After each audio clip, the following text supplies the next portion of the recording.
Selamat malam, salam horor dan menegangkan. Para sahabat, kembali bersama Rijalul Ghaib. Di sini saya ingin mempersembahkan kepada kalian sebuah tantangan uji keberanian, yaitu cerita horor. Kain kafan hitam. Awal cerita ini dimulai saat salah satu tetanggaku meninggal dunia. Aku tidak mau menyebutkan namanya. Sebut saja dia dengan Pak Budi. Pak Budi ini dikenal sebagai seorang yang tidak baik. Dia suka sekali berjudi dan minum minuman keras.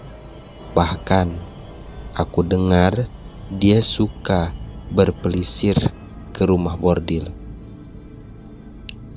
Kelakuannya yang buruk seperti itu didukung oleh kekayaannya.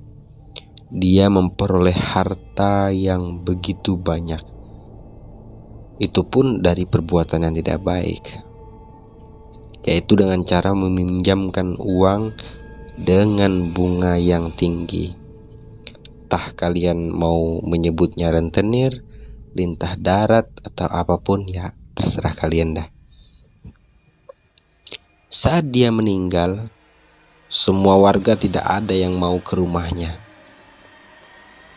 Tetapi saat melihat istrinya yang menangis meminta tolong, dan salah satu kiai menyarankan untuk menolong sesama muslim, ya walaupun aku kurang yakin sih Pak Buni ini muslim atau tidak.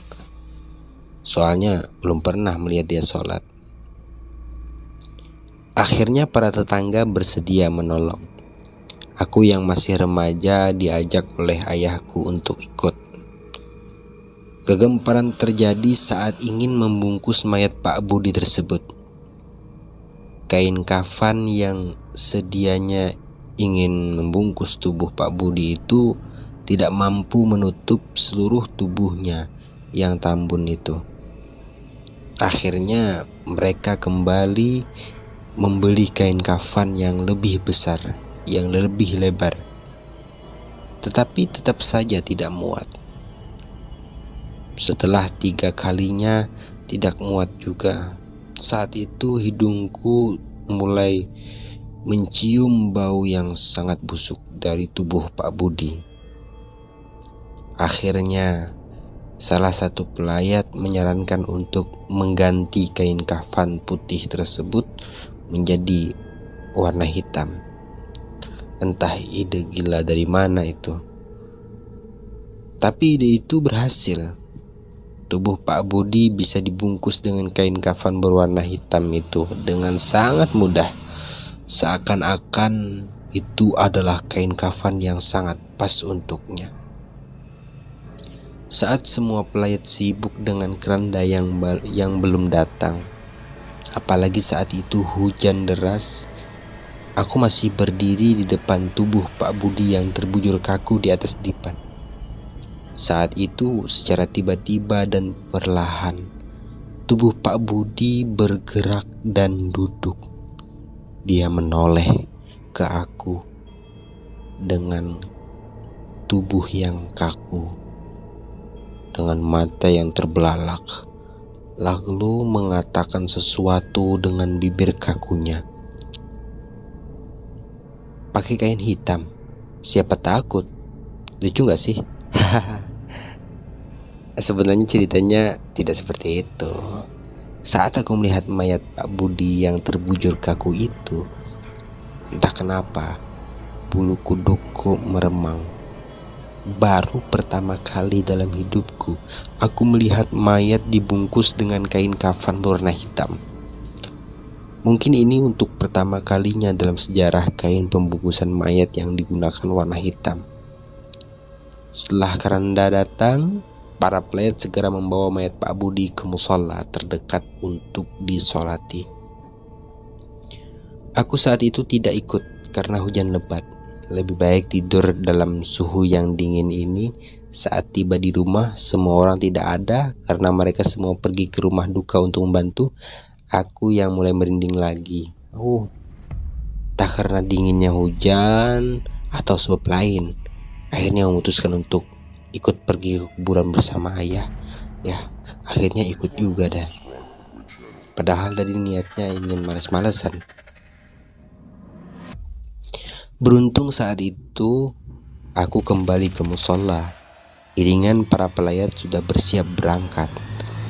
Aku lihat di depan keranda yang membawa tubuh Pak Budi diangkat oleh 10 orang yang terlihat sangat berusaha keras untuk berjalan. Seakan-akan mereka mengangkat beban yang berat. Di tengah jalan, banyak dari mereka yang membawa keranda itu meminta bantuan pada pelayat lain untuk menggantikan mereka. Tiba di kuburan, sesuatu yang mengejutkan pun terjadi. Kuburan Pak Budi belum siap. Menurut para penggali kuburan yang berjumlah 5 orang itu, mereka sulit sekali menggali karena terukur tanah yang keras. Ya, tekstur tanah yang keras. Maaf, salah lidah dah gua. Meski saat itu turun hujan, 6 cangkul sudah jadi korban dan 3 lokasi berbeda sudah digali, namun hanya bisa menggali dengan kedalaman setengah meter saja. Bayangkan, cuma setengah meter. Akhirnya kiai yang memimpin rombongan meminta semua untuk berdoa sebentar. Setelah itu menyuruh untuk menggali lagi. Tidak lama kemudian satu lubang kuburan telah siap. Meski tidak terlalu dalam, namun cukuplah untuk mengubur mayat tersebut. Namun masalah lain timbul kembali saat tidak ada seorang pun yang mau masuk ke dalam liang kubur untuk menangkap mayat Pak Budi. Dan hujan yang turun sejak tadi mulai menderas, beserta suara petir yang semakin keras. Akhirnya mereka berencana untuk memasukkan dengan tali. Tetapi sebelum hal itu terlaksana, mayat Pak Budi yang saat itu berada di pinggir lubang kuburan tiba-tiba masuk sendiri akibat gempa bumi yang hanya berlangsung sesaat. Bunyi yang keras menyusul sesaat. Duar. Mayat Pak Budi pun jatuh. Mirip kayak film azab kubur gak sih ya? Padahal ini cerita horor loh. Nah, oke, lanjut. Akhirnya para pelayat tanpa berkata-kata langsung menguburkan mayat Pak Budi. Setelah itu kiai memimpin doa terakhir sebelum para pelayat pulang ke rumahnya masing-masing.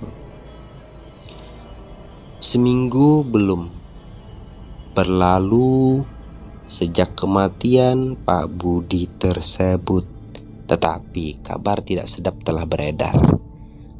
Para tetanggaku menceritakan bahwa mereka didatangi oleh hantu Pak Budi dengan kain kafan hitamnya serta dengan wajah yang sangat menyeramkan. Rumahku pun ikut menjadi salah satu korban dari hantu Pak Budi tersebut. Tetapi beruntung aku tidak melihatnya, hanya orang tuaku saja yang diganggunya. Baru setelah kabar itu beredar, keluarga Pak Budi menyarankan untuk tidak menceritakan perihal hantu Pak Budi kepada siapapun. Akhirnya hantu Pak Budi tidak pernah muncul lagi. Sebulan kemudian, aku pergi keluar kota untuk mengunjungi temanku. Aku bercerita pada temanku tersebut perihal Pak Budi ini. Alasanku menceritakannya pada temanku itu karena sudah sebulan hantu Pak Budi tidak muncul, dan ini di luar kota, apalagi temanku tidak kenal dengan Pak Budi. Tetapi aku salah. Setelah aku pulang, sehari kemudian temanku menelponku. Katanya dia didatangi hantu yang ciri-cirinya sama persis seperti yang aku gambarkan dalam ceritanya. Dia sampai ngompol di celana. Aku yang tidak mudah percaya, sehari kemudian pergi ke rumah temanku yang lain, yang rumahnya lebih jauh. Aku ceritakan kembali semua perihal hantu Pak Budi. Dan setelah aku pulang, esoknya temanku itu pun menelpon kembali dan menceritakan hal yang sama seperti yang dialami oleh temanku yang pertama. Aku yang mulai setengah percaya langsung menguji lagi ke teman perempuanku yang tinggal di luar negeri. Aku menceritakannya lewat email.